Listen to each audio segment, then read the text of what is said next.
Mirada Económica.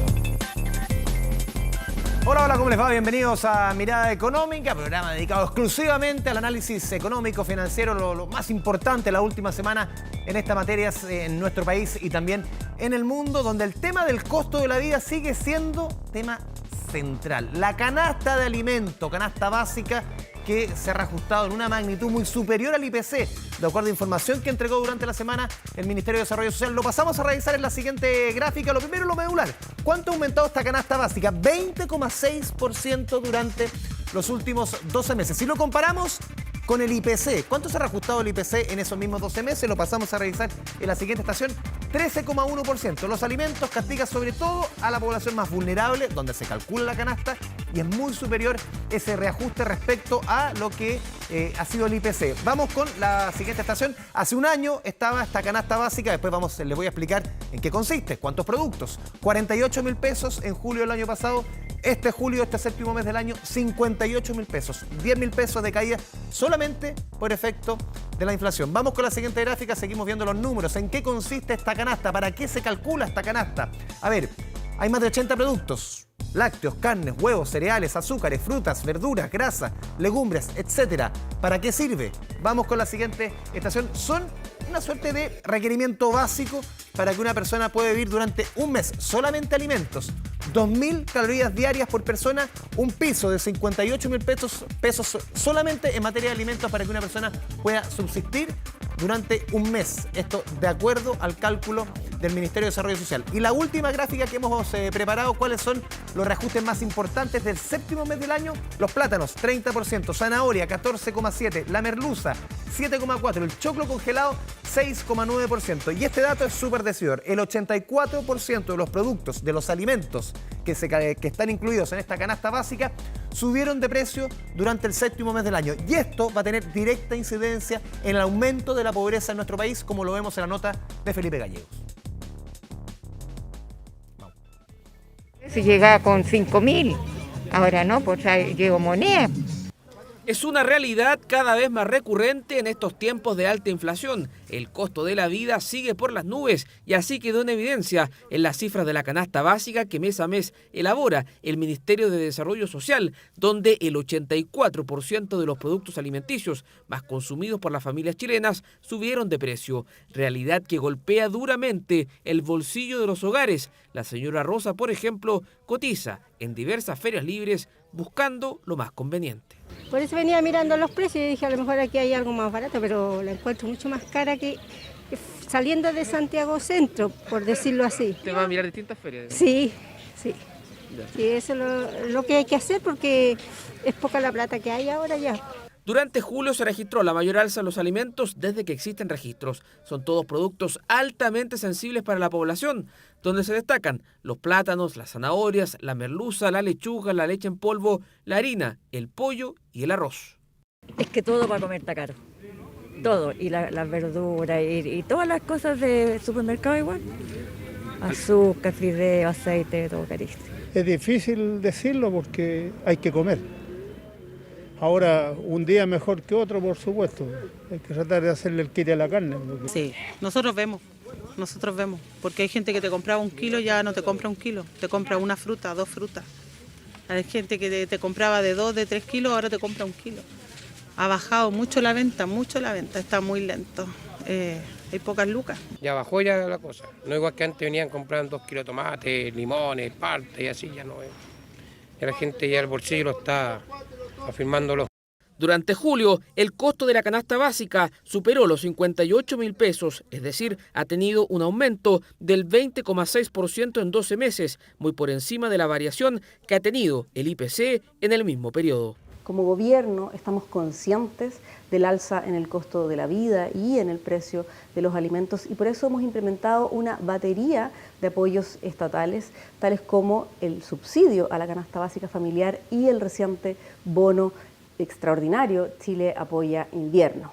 Alza en la canasta básica que tiene un efecto colateral. La línea de la pobreza superó la barrera de los 205.000 pesos, lo que lleva a varios economistas a proyectar que la pobreza subirá en el país debido a la alta inflación. Desde la última vez que se midió la pobreza de forma oficial, noviembre del 2020, La canasta básica de alimentos ha aumentado más que el IPC, un 22% versus un 17%. Lo que observamos a partir de este ejercicio es que habría más de 200.000 personas en pobreza y que la pobreza pasaría de un 10,8% a un casi 12%. Impacto de la inflación que también podría elevar los niveles de pobreza extrema en Chile. Ambos indicadores serán medidos por la tradicional encuesta CACEN a fines de este año. Aterrizamos estos números y otras cifras de la contingencia aquí en el estudio en esta edición de Mirada Económica junto a Andrés Pérez, economista jefe del Banco Itaú. Andrés, bienvenido a Canal 24 Horas Mirada Económica. ¿Cómo te va? Bien, muchas gracias por la invitación. A ver, Andrés, lo vemos, el costo de la vida es el tema económico durante los últimos meses, concentrado el tema de la canasta de alimentos, sobre todo en la población más vulnerable. ¿Cómo ven ustedes el devenir los próximos meses en materia de inflación y sobre todo alimentos? Porque incluso algunos economistas han sostenido que hasta noviembre podrían durar las malas noticias. ¿Cómo lo ven ustedes? Claro, bueno, efectivamente la inflación lleva una dinámica con mucha persistencia y mucha presión hacia adelante. De hecho, si uno mira los últimos datos, ha estado concentrado principalmente en alimentos, pero también transporte. Por lo pronto, nosotros estimamos que la inflación incluso de agosto va a alcanzar en torno a 1% mes a mes y debería llevar en índices interanuales la inflación total estar en torno al 14% y después caer hacia 13% hacia fin de año. Estamos hablando de altas tasas de inflación. Pero todavía. estas inflaciones de 1% se podrían mantener también en septiembre, que es un mes que tradicionalmente la inflación es alta. Muchos han sostenido ya en octubre, ahí podría verse, ojalá, una inflación entre comillas más normal. Efectivamente. Ahora, con todo, estamos hablando de tasas bien elevadas, ¿cierto? Sí. O sea, 1% mensual, incluso tuvimos un dato muy grande, 1,4%, 1,9% durante claro, correcto, en marzo. Entonces, en ese contexto estamos hablando de tasas de inflación que superan ampliamente nuestros registros históricos, ¿cierto? Durante los últimos 20 años al menos. Y los próximos meses debiésemos de seguir viendo altas tasas, esperamos ver algún grado de alivio, ya vemos señales afuera que buscan, que apuntan a un cierto punto de inflexión. ¿Qué tipo de señales mayor. estás viendo tú que, lo decía la semana pasada el ministro Mario Marcel, hay una luz al final del túnel? Uno dice, claro, ¿cuál largo del túnel también? Pero, ¿cuáles son esas luces, cuáles son esas señales que tú estás viendo? Mira, ya estamos viendo con mayor claridad señales de ralentización del ciclo económico afuera y en ese sentido debiésemos de ver menores presiones de inflación por el lado de la demanda, los cuales ya se ven con mayor claridad, por ejemplo, en la caída en los precios de commodities y también menores presiones sobre las cadenas de producción y logística. Estos son dos factores que han sido claves en impulsar la inflación durante el último año, año y medio, que los cuales ya se debiesen de revertir para el próximo año. Pero, por cierto, ya los puntos de inflexión, ese pic de inflación en los próximos meses todavía no lo hemos alcanzado. ¿Ya? Entonces estamos hablando de presiones que van a afectar, a empujar la presión a la baja, pero ya más bien hacia el próximo año. ¿Nos puedes explicar, Andrés, también, lo decíamos en la presentación del programa, el tema de la canasta básica de alimentos, 20% de reajuste versus el 13% del IPC? Claro, en otras materias como energía, transporte ha subido incluso más, pero ¿por qué ha pegado tanto en el rubro alimentos, mucho más que en otros sectores, y que tanto golpea obviamente a la población más vulnerable respecto a otros sectores de la economía? Bueno, los alimentos en el mundo han subido a una tasa más elevada que otros bienes y eso se ve reflejado a nivel internacional, pero también se ve reflejado en el ámbito local. Por cierto, una alza de 20% de la canasta básica de alimentos son datos que reflejan un escenario desafiante para la economía, y dado principalmente el impacto que van a tener sobre la pobreza y la sociedad en su conjunto. Ahora, de nuevo, así como yo le mencioné que están cayendo ciertos precios de commodities afuera, por ejemplo el cobre, también hemos visto cierta caída en los alimentos afuera, lo cual ya nos debiese de entregar algún grado de alivio también para el próximo año. En este escenario, ¿cómo ves tú las políticas adoptadas por el gobierno, por el Ministerio de Hacienda y también por el Banco Central, sobre todo en el tema de la política monetaria? Yo diría que la política macro ha reaccionado oportunamente y de una manera decidida, intentando ajustar el desequilibrio que tenía la economía chilena. Tenemos que pensar que la inflación está en 13%, en cifras muy elevadas para nuestra historia, y por otro lado, el año pasado crecimos casi al 12%. Entonces, estos son elementos que apuntan a que la economía chilena está quizás andando a exceso de velocidad o que estamos sobrecalentada. Claro, estamos sobrecalentados, justamente. Entonces, en ese sentido, las medidas justamente han buscado equilibrar a la economía en el tiempo, pero este proceso, por cierto, toma tiempo, y también tiene ciertos costos. Ya, por cierto, las tasas de interés ya han subido de manera sostenible. ¿Van a seguir subiendo, crees tú? Muchos dicen las próximas 2 reuniones hasta un 11% podría llegar. Bueno, como contexto, el Banco Central tenía la tasa de política monetaria en 0,5% hace cerca de un año. Y hoy día se encuentra en 9,75%, acercándose al 10%. Nosotros esperamos que debiese seguir subiendo la tasa de política monetaria otros 100 puntos base durante las próximas 2 reuniones. Rozar el 11%. Rozar el 11%, efectivamente, y después pausar, ¿ya? ¿Ven un plazo ustedes, de acuerdo a los cálculos, de que la inflación vuelva a estar a ese rango de 3%, que hoy día parece una quimera, pero nos acostumbramos durante mucho tiempo con un Banco Central autónomo a tener una inflación en ese rango? A ver, de nuevo, estamos todavía saliendo de esta economía donde estamos con muchos choques al mismo tiempo. El mix de política macro se ha ido ajustando para asegurar que la economía vuelva a un grado de estabilidad, ¿ya? En ese contexto, nosotros proyectamos que la inflación termine en torno al 13% este año y después a fines del 23... 13% este año. Está siendo más pesimista que el resto del mercado. Estamos en torno a los precios de mercado. Y después para fines del 23 estamos hablando de inflación que termina en el 4,7 y después ya a fines del 24 ya que exista una convergencia en la meta de inflación del Banco Central. No antes de 2 años. Más o menos ese rango del 3%. Correcto, sí. Andrés, a ver, hoy día también se entregaron cifras de crecimiento para el segundo trimestre, 5,4%. ¿Qué lectura sacan ustedes del documento que saca hoy día el Banco Central? Porque son varios elementos, varias luces las que va entregando el Banco Central en estas cifras de crecimiento. Bueno, hay una serie de indicadores que nos permiten monitorear y calibrar la temperatura de la economía. Los datos que conocimos esta mañana corresponden al PIB del segundo trimestre y también la cuenta corriente, la balanza de pagos. Por cierto, esto es una mirada con cierto retrovisor sobre qué es lo que ocurrió durante los últimos 3 meses, ¿ya? Durante el segundo trimestre de este año. Con todo, yo creo que la visión que presentan estos datos es que la economía en su conjunto todavía se sigue desacelerando, donde el crecimiento ha sido principalmente impulsado por el consumo privado.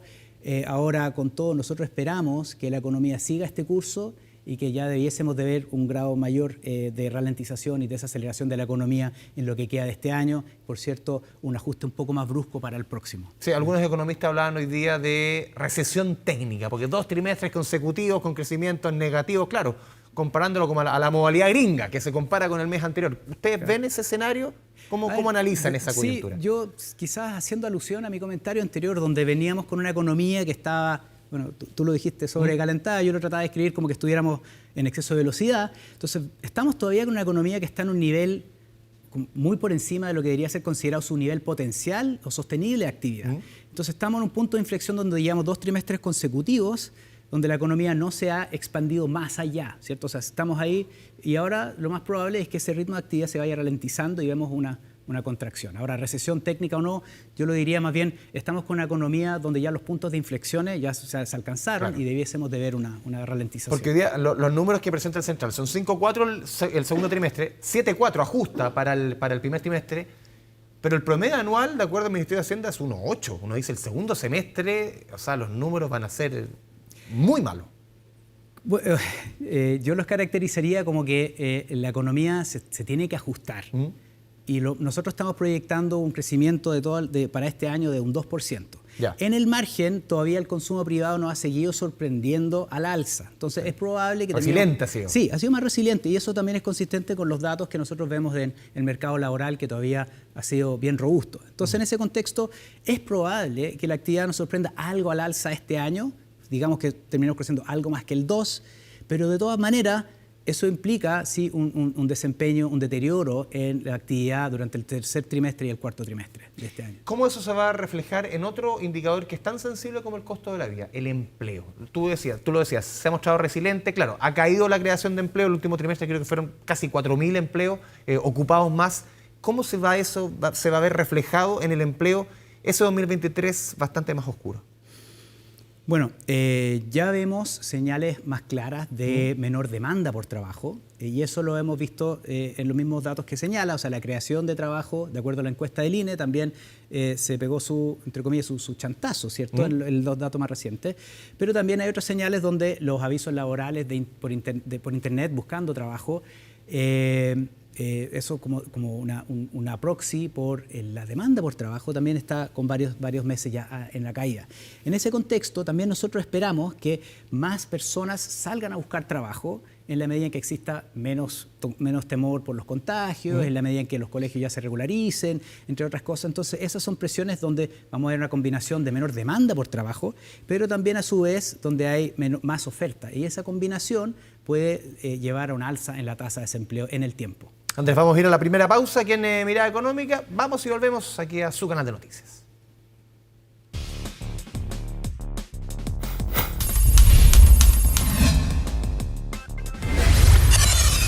Mirada Económica.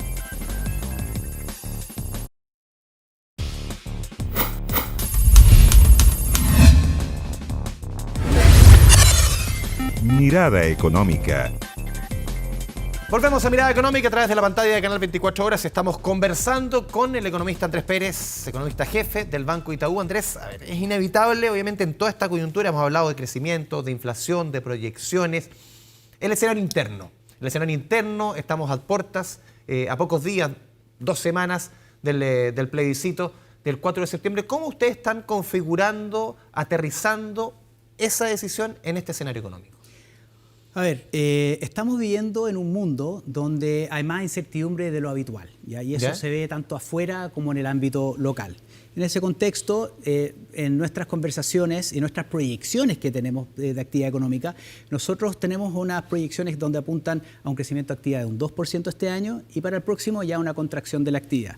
Independiente del resultado de lo que vaya a ocurrir en el plebiscito, que por cierto afecta a las decisiones económicas, nosotros creemos que ciertas decisiones de inversión no se vayan a concretar en la medida en que siga existiendo ciertos grados de incertidumbre en el ámbito local.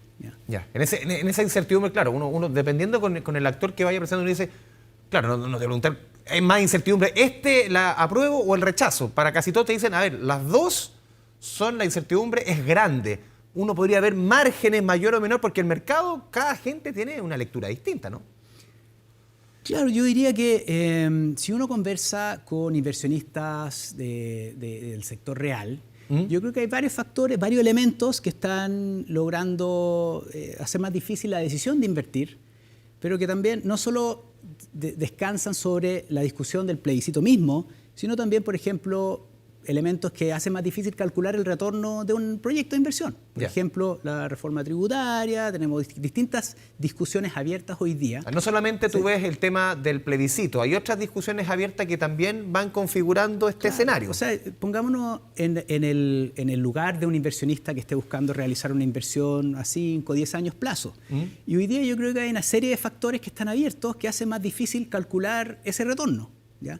Entonces, bueno, en la medida en que se vayan cerrando distintos focos de incertidumbre, bueno, debiésemos de ver más claridad en el catastro de proyectos de inversión. Pero que se cierren esos focos de incertidumbre tiene que ver con que existan las certezas, por ejemplo, gana la prueba o el rechazo. Ok, esta es la decisión, estas son más o menos, este es el plano. En el caso de la reforma tributaria, esta es la reforma, más o menos, esta es la discusión. Esas son las certezas que esté rayada la cancha, más allá de cómo se raya la cancha, que digan, esto es lo que vamos a enfrentar. Yo creo que en la medida en que los inversionistas puedan estimar esos cálculos de los costos de inversión, los retornos esperados de inversión, bueno, ahí ya van a poder decidir si avanzar o no. Y ahí, bueno, por cierto, va a depender de cómo se vaya dando los resultados políticos en un sentido bien amplio, tanto por el lado del resultado del plebiscito, pero también las discusiones que afectan las decisiones de inversión, por ejemplo, la reforma tributaria. Por ejemplo, la reforma tributaria. ¿Cuáles son los puntos, cuáles son los nudos que tú ves más complicados de acuerdo a los agentes que vienen a invertir a Chile, que te comentan, que te dicen, a ver, estos son los puntos que más me preocupan? Bueno, la reforma tributaria, yo diría que, en primer lugar, es una reforma que apunta a recaudar 4,1 puntos del PIB. ¿Lo ves difícil? ¿Compleja? Bueno, pensemos que ya venimos de un escenario donde a principios de año se aumentó la carga tributaria en 0,9 puntos del PIB justamente para financiar gastos permanentes con la PGU. Correcto. Sí. Entonces, ahora estamos hablando de elevar la carga tributaria nuevamente en otros 4,1 puntos del PIB en un horizonte relativamente corto de tiempo. Estamos hablando de 4 años. ¿Ya? Entonces, bueno, yo no conozco economías que hayan logrado calibrar ese grado de mayor carga en un periodo tan corto de tiempo sin tener un impacto en la capacidad de crecimiento de la economía. Entonces, cuando uno conversa con los distintos inversionistas, primero está el grado de, por ejemplo, de poder efectivamente avanzar con una reforma tan ambiciosa, sin necesariamente tener los respaldos respectivos en el Pero ahí, país, Andrés, tú, ¿no coincides con el tema del tiempo, que sea 4,1 en 4 años, o la magnitud de la reforma? A ver, porque si uno dice 4,1, quizás en un plazo más largo, o puede ser distinto. Yo creo que más allá del monto total, ¿cierto? Del 4,1 punto del PIB, yo quiero rescatar el hecho que este mayor financiamiento que se busca es justamente para lograr financiar gasto permanente, y ese mantra que se ha sostenido y que ha sido clave en la institucionalidad ¿En qué es permanente, fiscal, gasto permanente que no sea con deuda? Eso yo creo que ha sido clave justamente en mantener unas finanzas públicas sostenibles para el país. Entonces, más allá de si es que se va a aumentar 4,1 puntos, si es más, si es poco, o sea, yo creo que lo relevante, el punto de vista macro, es que esa estabilidad en las finanzas públicas se mantenga en el tiempo, ¿ya? Y se mantenga en la discusión. Respecto a la discusión de pensiones, también que es súper importante, lo ha dicho muchas veces el presidente Boric, que es la discusión, quizás la reforma más importante que se va a discutir de las que plantea él en su programa de gobierno. ¿Cómo has visto tú las discusiones? Recién conocimos los detalles de los diálogos ciudadanos realizados por el gobierno en diferentes regiones del país. Claro, muchos esperan que esta reforma se presente a finales de agosto. Podría ser que no se presente después del plebiscito. Ahí está una conversación, pero ¿cómo ves tú el avance y lo que se ha ido conociendo de esta reforma a pensiones, que cambia harto respecto a la figura que tenemos hoy día como sistema de pensiones? A ver, lo que queda claro es que como sociedad estamos pidiendo mayores pensiones. Ahora, el mecanismo exacto, bueno, se lo va a tener que definir idealmente en un ambiente técnico, pero con consenso político, consensuado en el Congreso. Y en ese sentido... Un consenso que no ha llegado en 15 años. La tercera la vencida, veamos. Puede ser, también. No, mira, yo creo que lo relevante acá es que estamos viviendo más, ¿cierto? Los chilenos estamos viviendo cada vez más. Nos estamos retirando quizás a la misma edad que nos retirábamos hace 20 años. Esa es una discusión que políticamente es difícil. Es bien difícil, es muy pero difícil. Muchos dicen es necesaria. Sí, o sea, yo creo que habrá que ver los mecanismos, los incentivos que se plasmen en la reforma, correcto. Pero lo relevante acá es que sí o sí vamos a tener que ahorrar más. ¿Ya? Ahorrar más en el tiempo como sociedad, si es que queremos efectivamente mejorar nuestras pensiones en el tiempo. Ahora, el mecanismo exacto que se va a plantear lo vamos a conocer a fin de mes. Yo la verdad no conozco los detalles. Por lo menos uno va conociendo que el rol del Estado va a ser bastante más importante del que tiene ahora. El elemento solidario, el aumento de la cotización de 6%, que iría por lo menos lo que se está conociendo hasta ahora a un pilar solidario administrado por un ente estatal. Claro, todavía no tenemos certeza respecto a qué va a pasar con el 10% que hoy día cotizamos. Si lo van a seguir administrando en las AFP, si van a tener más posibilidad de administrar en otro lugar, pero ese 6%, ese aumento a cargo del empleador, que sea solidario. Por lo menos eso es lo que se ha ido bosquejando y uno tiene claro respecto también a lo que propuso el presidente Boric en su campaña. ¿Cómo lo ven ustedes? A ver, primero que todo, yo creo que hay que poner esto como contexto, que ya las pensiones para los más vulnerables efectivamente ya se aumentaron bastante con la PGU. Entonces se está construyendo ya sobre una base que ya es mejor. Esa base de impuestos. Correcto. Ahora, de hecho, justamente los 0,9 puntos del PIB en la eliminación de exenciones que se aprobó en su momento. Ahora, tenemos que ver lo que se propone de acuerdo al programa de campaña y de lo que se ha conocido en los distintos medios de prensa, justamente apuntan a 6 puntos del PIB adicionales que serían con cargo al empleador en el tiempo. Ahora, yo creo que lo relevante acá va a ser cautelar por la formalidad del mercado laboral y a su vez evitar distorsiones mayores que puedan existir por ajustar el destino de las cotizaciones, por ejemplo. Me imagino yo que el diseño va a mantener el 10% de cotizaciones a los individuos. A mí no me queda del todo claro cómo va a ser exactamente el mecanismo. Sí, lo que uno ha conocido hasta ahora, lo que más el detalle es respecto a este aumento de cotización y ese 6%. Claro. El 10% todavía no está el detalle, nos lo ha dicho el ministro Marcel respecto dónde va a ir. Tú me mencionabas recién, y quiero volver al tema laboral, el tema de la informalidad. Lo vimos la semana antepasada, se presentaron números del INE, 308.000 informales más respecto a 12 meses atrás. Esa informalidad, ¿cuánto puede incidir en el empleo que vayamos a ver el próximo año y medio, con una economía creciendo menos? ¿Tú crees que esos números de informalidad, que hoy día son muy similares previo a la pandemia, 27-28% del total de trabajadores, vayan a crecer mucho? A ver, ya hemos visto, las mismas encuestas lo reflejan, que la creación de empleo en lo más reciente justamente está en empleos más informales, en empleos cuenta propia, en empleos donde generalmente están asociados a menores sueldos, más vulnerables, más precarios en términos de que no hay cotizaciones, y también donde el sueldo es menor, ¿cierto? Entonces, en ese sentido, es una señal preocupante desde el punto de vista del futuro del mercado laboral. Y por cierto, en un escenario donde la economía debiese de crecer menos en el tiempo, incluso nosotros estamos proyectando una contracción el próximo año, debiésemos de ver que ese ajuste también se va a repercutir en el mercado laboral, el mercado del trabajo con un alza en la informalidad. Andrés Pérez, economista jefe de Itaú, te agradecemos este espacio con Canal 24 Horas Mirada Económica. Muchas gracias, Andrés. Gusto. Y a todos ustedes, muchas gracias por la sintonía. Nos vemos en una próxima edición de este programa especializado en economía en Canal 24 Horas Mirada Económica. Que le vaya muy bien. Chao, chao.